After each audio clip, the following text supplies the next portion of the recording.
الحمد لله رب العالمين والصلاة والسلام على أشرف الأنبياء والمرسلين وعلى آله وأصحابه أجمعين. دوستو بزرگو،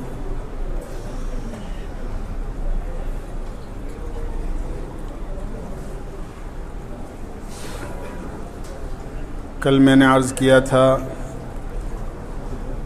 آدم علیہ السلام اور اماں حوا کو اللہ تعالیٰ نے جنت میں داخل فرمایا اور وہاں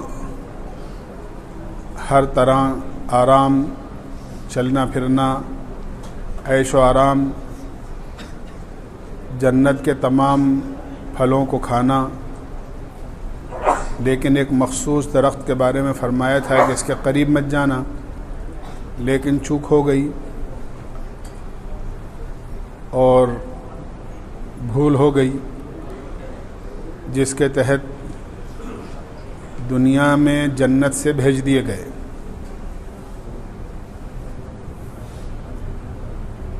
آدم علیہ السلام جب دنیا میں تشریف لائے تو اپنی غلطی کی اور بھول کی معافی کے لیے اللہ تعالیٰ کے سامنے اتنا روئے ہیں. روایتوں میں آتا ہے کہ آدم علیہ السلام کے آنسوؤں کو جمع کیا جائے تو آپ کی جتنی اولاد ہے اور جتنے انسان ہیں جو قیامت تک آئیں گے یا آ چکے ہیں یا اب موجود ہیں، ان تمام کے آنسوؤں سے آدم علیہ السلام کے آنسو بڑھ جائیں گے. اپنی غلطی پر اتنا روئے ہیں آدم علیہ السلام.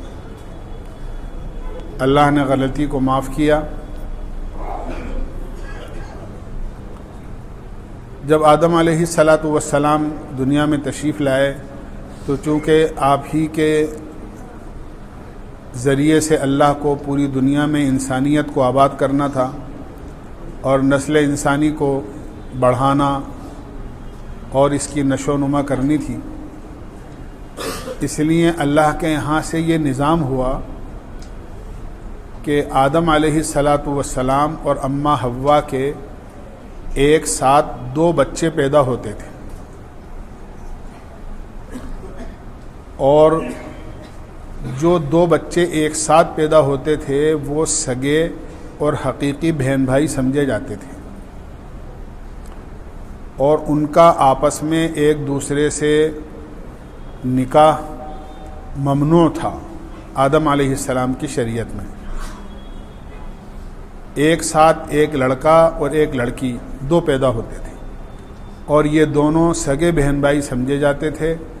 آپس میں ان کا نکاح ممنوع تھا کہ یہ آپس میں ایک دوسرے کا ان کے نکاح نہیں ہو سکتا. پھر دوبارہ جب اللہ کا حکم ہوتا تھا تو 2 بچے ایک ساتھ پیدا ہوتے تھے، ایک لڑکا اور ایک لڑکی. وہ دونوں آپس میں بہن بھائی ہوتے تھے، لیکن پہلے والا لڑکا اور بعد والی لڑکی، اسی طرح بعد والا لڑکا اور پہلے والی لڑکی سے آپس میں نکاح ہو سکتا تھا. یہ اللہ کا اس وقت میں قانون تھا آدم علیہ السلام کی شریعت میں، کیونکہ دوسرا کوئی نہیں تھا اور آدم علیہ السلام ہی سے نسل انسانی کو بڑھانا تھا. واقعہ یہ پیش آیا کہ آدم علیہ السلام کے 2 بیٹے تھے. ایک کا نام قابیل تھا، ایک کا نام حابیل تھا. قابیل کے ساتھ اس کی بہن پیدا ہوئی.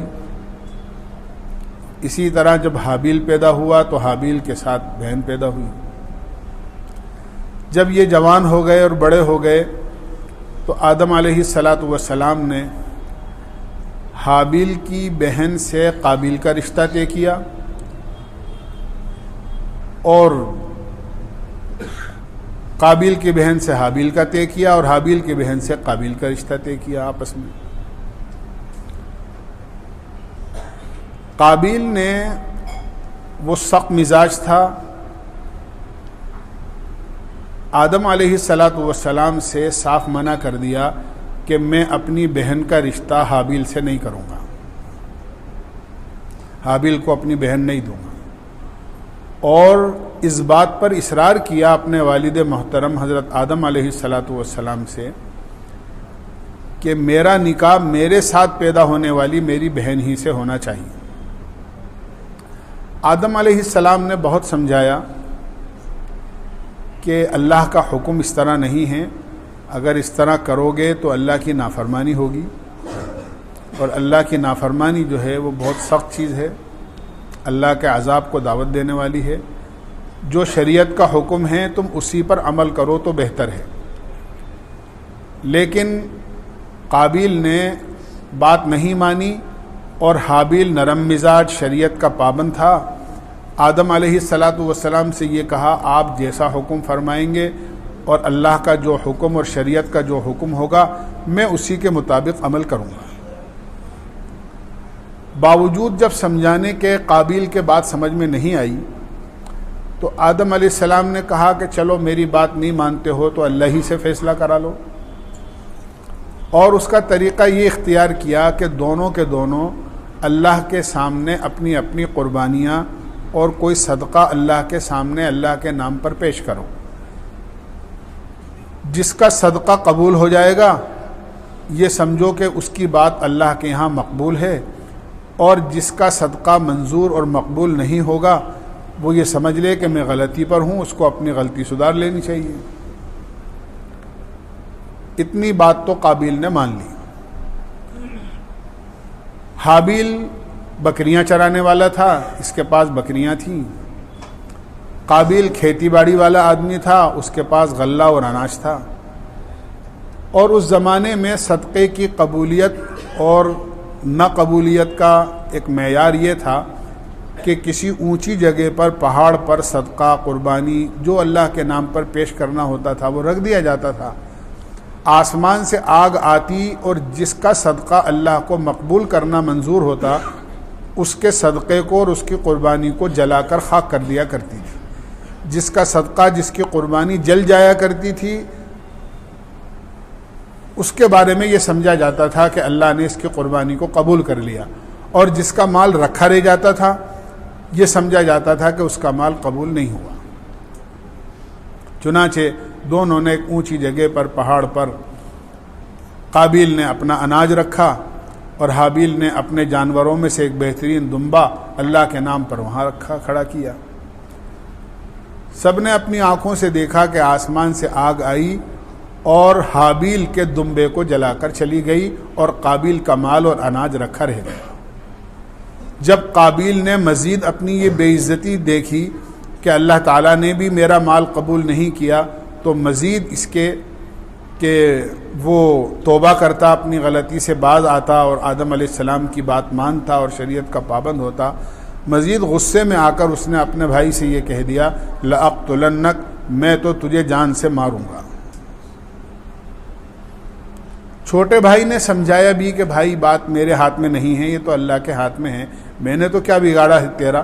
انما یتقبل اللہ من المتقین، اللہ تعالیٰ جو قربانی قبول کرتا ہے یا صدقہ قبول کرتا ہے وہ تو اپنے سے ڈرنے والے اور اللہ کی طرف رجوع کرنے والے اور اللہ کا حکم ماننے والوں کی قربانی قبول ہوتی ہے۔ غلطی تم نے کی ہے کہ تم نے اللہ کی بات نہیں مانی، تمہیں توبہ کرنا چاہیے اور اپنی حرکت سے باز آ جانا چاہیے، اور جو شریعت کا حکم ہے اس کو مان لینا چاہیے۔ لیکن اس نے صاف کہہ دیا کہ نہیں، ایسا نہیں کروں، اور یہ کہہ دیا اپنے بھائی سے کہ میں تو تجھے جان سے مار کر رہوں گا، لَأَقْتُلَنَّكَ، تجھے قتل کروں گا۔ لیکن اس کے جواب کے اندر حابیل نے یہ کہا کہ اگر آپ میرے ساتھ ایسی زیادتی کرو گے بھی تو میں آپ کے اوپر، آپ میرے بڑے بھائی ہو، میں آپ کے اوپر قطعاً ہاتھ نہیں اٹھاؤں گا۔ ایسا نہیں کہ میں آپ سے کوئی بدلہ لوں یا میں بھی آپ کے ساتھ ہاتھا پائی کروں، میں ہرگز ایسا نہیں کروں، اور آپ جو کچھ میرے ساتھ زیادتی کرو گے آپ جانو۔ خیر بہرحال ایک موقع پر قابیل نے موقع تلاش کر کے دیکھا کہ بھائی حابیل ایک جگہ سویا ہوا تھا، وہ ایک پتھر اٹھا کر لے کر آیا اور بہت زور سے اس کے سر پر مارا، اور اسی وقت حابیل کی موت واقع ہو گئی۔ دنیا میں یہ سب سے پہلا قتل تھا، اور دنیا میں یہ سب سے پہلی انسانی موت تھی۔ اپنے بھائی کو قتل تو کر دیا، لیکن اب اسے یہ معلوم نہیں تھا کہ اس لاش اور اس جنازے کا میں کروں کیا۔ بڑا پریشان ہوا، چنانچہ اپنے بھائی کو کندھے پر اٹھا کر کے آخر اس کی لاش کو کروں کیا۔ جنگل جنگل پھرتا رہا، آبادی آبادی پھرتا رہا، کوئی شکل نظر نہیں آئی۔ اللہ تعالیٰ نے ایک کوے کے ذریعے سے اس کی رہبری فری۔ میں یہ سب قرآن کی آیتوں کا مفہوم بتا رہا ہوں آپ کو، پورے رکوع میں اللہ نے ان تمام باتوں کو بیان فرمایا ہے کہ ایک کوا آیا اور ان میں آپس میں دونوں میں لڑائی ہوئی، اور قابیل نے اپنی آنکھوں سے دیکھا، یہاں تک کہ ایک کوے نے دوسرے کوے کے اتنی زور سے چونچ ماری کہ وہ مر گیا۔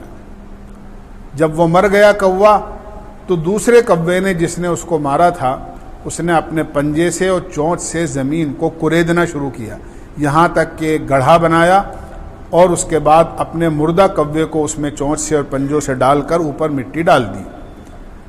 جب یہ منظر قابیل نے اپنی آنکھوں سے دیکھا تو اپنے اوپر وہ خاک ڈالنے لگا اور بڑی شرمندگی محسوس کرنے لگا کہ ہائے، جتنی عقل کوے میں ہے میرے اندر تو اتنی بھی عقل نہیں ہے کہ اس نے اپنے بھائی کو مارا تو کم سے کم اس کو زمین میں دفن کرنے کا طریقہ تو جانتا تھا، میں نے اپنے بھائی کو مارا تو مجھے تو اتنی بھی شعور، اتنا بھی عقل نہیں تھی کہ میں اپنے بھائی کی لاش کا کیا کروں۔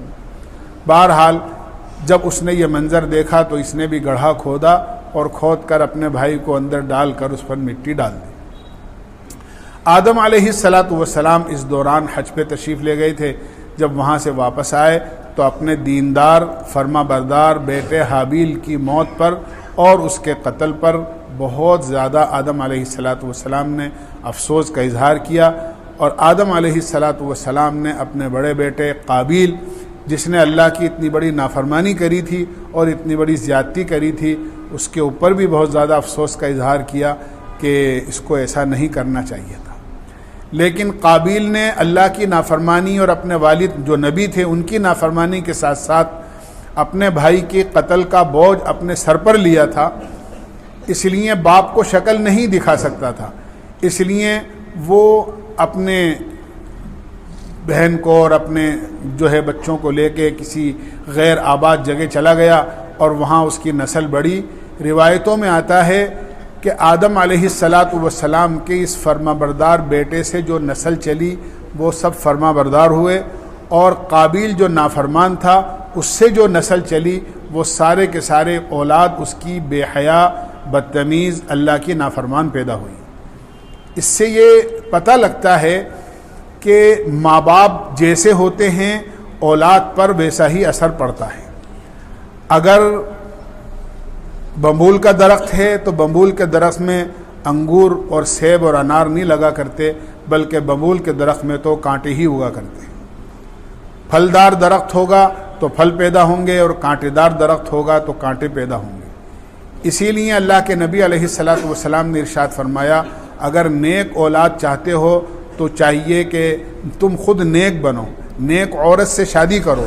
نیک عورت کو حکم دیا کہ تم نیک مرد سے شادی کرو۔ جب نیک عورت نیک مرد سے شادی کرتی ہے اور نیک مرد نیک عورت سے شادی کرتے ہیں، جب ماں باپ دونوں نیک ہوتے ہیں تو ان سے پیدا ہونے والی اولاد بھی نیک ہوتی ہے۔ آدم علیہ السلام کا یہ واقعہ ہمیں بتاتا ہے کہ حابیل اللہ کا فرما بردار تھا تو اس کی نسل میں فرما بردار پیدا ہوئے، قابیل اللہ کا نافرمان تھا تو اس کی اولاد میں سارے اللہ کے نافرمان پیدا ہوئے۔ علماء نے لکھا ہے اور تفاسیر میں مفسرین اکرام نے لکھا ہے، اور اللہ کے نبی علیہ السلام کے احادیث سے پتہ لگتا ہے کہ چونکہ روئے زمین پر سب سے پہلا قتل تھا یہ جو ناحق اپنے بھائی کا کیا گیا تھا، تو جتنے بھی ناحق اور ناجائز قتل قیامت تک ہوں گے، جتنا ناجائز اور ناحق طریقے سے کسی کی جان کو نقصان پہنچایا جائے گا تو کرنے والے کو اور مارنے والے کو تو گناہ ہوگا ہی، لیکن اس کے برابر اتنا ہی گناہ سارے قتلوں کا قابیل کو بھی ہوگا، اس لیے کہ قابیل نے دنیا میں سب سے پہلے قتل کیا تھا۔ اللہ کے نبی علیہ الصلاۃ والسلام نے ارشاد فرمایا دنیا میں جب کوئی آدمی کسی اچھے طریقے کو ایجاد کرتا ہے اور شروع کرتا ہے تو اس اچھے طریقے کو جتنے لوگ اس کی پیروی کرتے ہیں، اس کی اتباع کرتے ہیں، کرنے والوں کو بھی ثواب ملتا ہے، اور جس نے وہ طریقہ اچھا شروع کیا ہے سب کے برابر اس اکیلے کو ثواب ملتا ہے۔ اور جس نے کوئی غلط طریقہ دنیا میں ایجاد کیا، بعد میں اس کے طریقے کو لوگوں نے اپنانا شروع کر دیا، تو جتنے لوگوں نے بعد میں اس کے طریقے کو اپنایا ہے ان کو تو گناہ ہوگا ہی، ان سب کے برابر اس اکیلے کو گناہ ہوگا، اس لیے کہ اس نے اس طریقے کو شروع کیا تھا۔ چونکہ قابیل نے دنیا میں سب سے پہلے ناحق اپنے بھائی کا قتل کیا ہے، تو قیامت تک جتنے ناحق قتل ہوں گے وہ سارے کے سارے اس کا گناہ جو ہے وہ قابیل کو پہنچے گا، اور قابیل دنیا میں آخرت کے اندر سب سے سخت عذاب میں ہوگا۔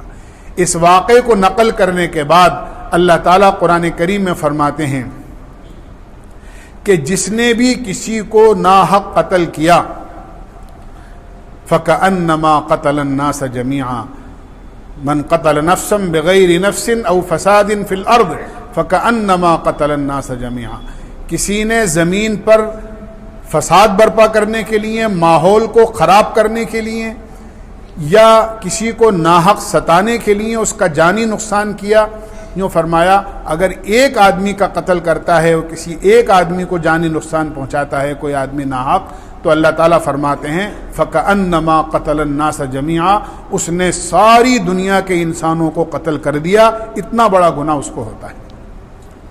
آگے فرمایا کہ اگر کوئی آدمی کسی کی زندگی کا سامان بنتا ہے، ایک آدمی ہے جو پانی نہ ملنے کی وجہ سے مر رہا تھا، اس کو پانی کی گھونٹ آپ نے پلا دی، ایک آدمی کسی بیماری میں دوا کے نہ ملنے کی وجہ سے مر رہا تھا، آپ نے اس کی دوا کا انتظام کر دیا، یا کسی اور تکلیف کے اندر تھا، آپ نے اس کو ایسا انتظام کر دیا جس سے اس کو زندگی مل گئی، فَكَأَنَّمَا أَحْيَا النَّاسَ جَمِيعًا، ایسا ہے جیسے آپ نے پورے سنسار کو اور ساری دنیا کے انسانوں کو آپ نے زندگی بخشا، اتنا بڑا اجر اور اتنا بڑا ثواب ملتا ہے۔ اور اس کے بعد جناب رسول اللہ صلی اللہ علیہ وسلم نے ارشاد فرمایا کہ مسلمان وہ ہے جو نہ اپنے ہاتھ سے کسی کو تکلیف پہنچاتا ہے، نہ اپنی زبان سے کسی کو تکلیف پہنچاتا ہے۔ اللہ کے نبی علیہ الصلاۃ والسلام نے فرمایا المسلم من سلم المسلمون من لسانہ ویدہ، مسلمان وہ ہے جو نہ اپنے ہاتھ سے کسی کو تکلیف پہنچائے نہ اپنی زبان سے کسی کو تکلیف پہنچائے۔ ہمیں یہ سبق ملتا ہے کہ کسی کا ناحق قتل کرنا، کسی کو ناحق جانی نقصان پہنچانا، یہ بہت بڑا گناہ ہے۔ جس طرح آدم علیہ السلام کے بیٹے کو ساری دنیا کے جانی نقصان کا گناہ ہو رہا ہے، کوئی آدمی کسی کو جانی نقصان پہنچاتا ہے تو گویا قابیل کا اور کسی کو ناحق جانی نقصان پہنچانے والے کا شمار قیامت میں ایک ساتھ ہوگا، اس کا شمار بھی قابیل کی صف میں ہوگا، اور ناحق قتل کرنے والے اور ناحق جانی نقصان پہنچانے والوں کی صف میں قیامت میں وہ اللہ کے سامنے کھڑا ہوگا۔ اس لیے ہمیں چاہیے کہ برداشت سے کام لیں۔ میں نے عرض کیا کہ قرآن کریم کی آیت بتاتی ہے اس بات کو کہ جس وقت قابیل نے اپنے بھائی سے یہ کہا تھا کہ میں تجھے مار ڈالوں گا اور جان سے ختم کر دوں گا، تو حابیل نے اس کے جواب میں یہ کہا تھا اگر آپ میرے ساتھ یہ زیادتی کرو گے تو میں اپنا ہاتھ آپ کے اوپر نہیں اٹھاؤں گا۔ اللہ کے نبی علیہ السلام، یہ اس کی نیکی کی علامت ہے کہ اگر آپ میرے اوپر ہاتھ اٹھاؤ گے تو میں آپ پر ہاتھ نہیں اٹھاؤں گا۔ اللہ کے نبی علیہ السلام نے ارشاد فرمایا اذا التقى المسلمان بسيفهما فالقاتل والمقتول في النار، جب دو مسلمان آپس میں ایک دوسرے سے لڑنے کے لیے ہتھیار نکالتے ہیں، یہ اس کے اوپر ہتھیار نکال رہا ہے، وہ اس کے اوپر ہتھیار نکال رہا ہے، آپ نے فرمایا القاتل والمقتول فی النار، قاتل بھی جہنم میں جائے گا اور مقتول بھی جہنم میں جائے گا۔ صحابہ نے پوچھا اللہ کے نبی، مقتول کا جو قتل ہوا ہے، اس کے ساتھ ظلم ہوا ہے، وہ تو مظلوم ہیں، وہ جہنم میں کیوں جائے گا؟ قاتل کا جہنم میں جانا تو سمجھ میں آتا ہے، لیکن مقتول کا جہنم میں جانا ہمارے سمجھ میں نہیں آیا۔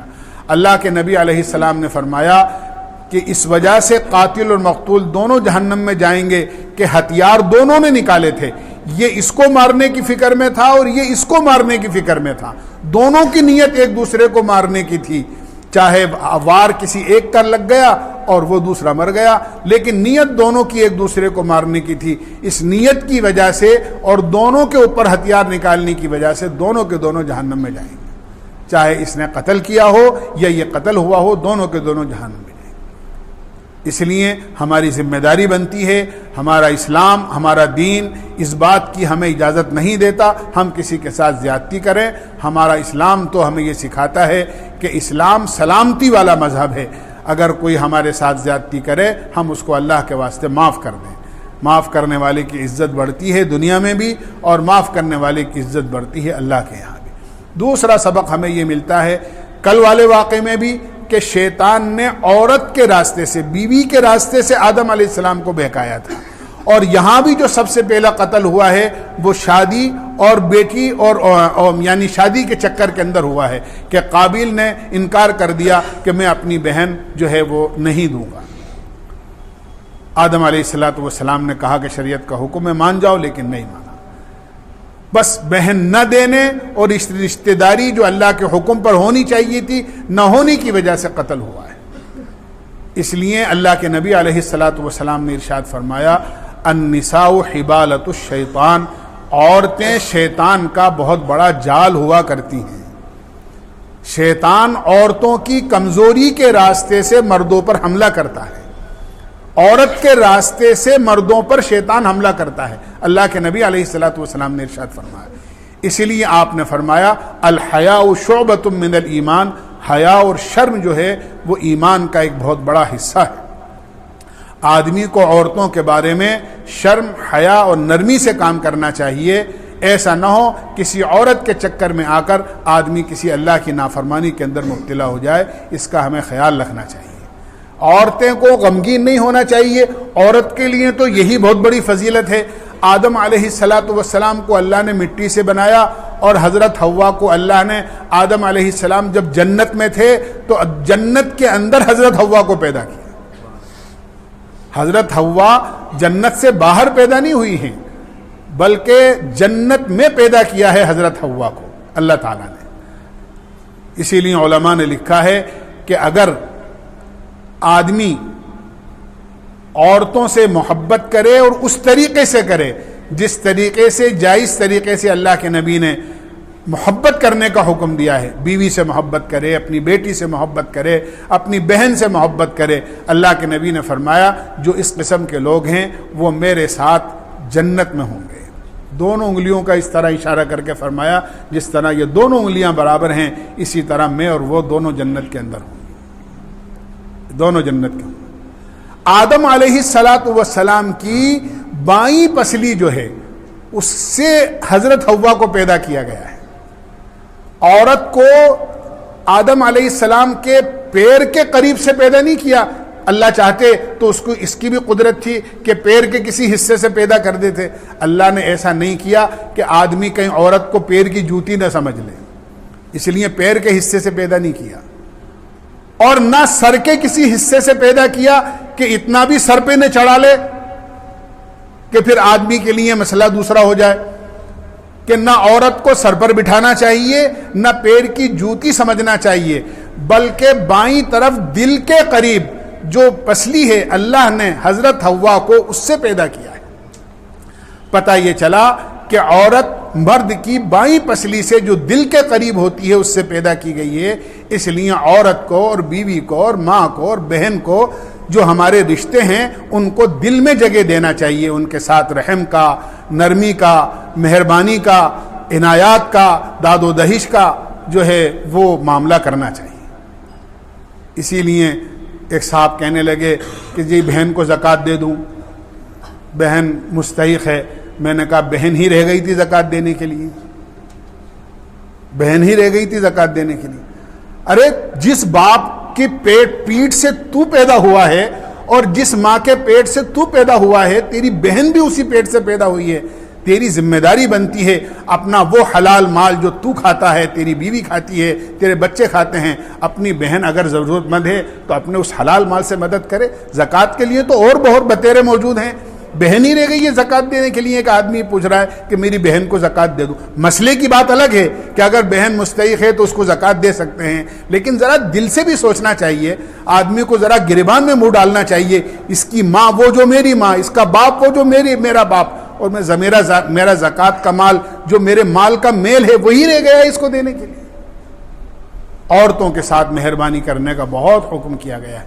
بہرحال اللہ ہمیں عمل کی توفیق نصیب فرمائے. وآخر دعوانا الحمدللہ.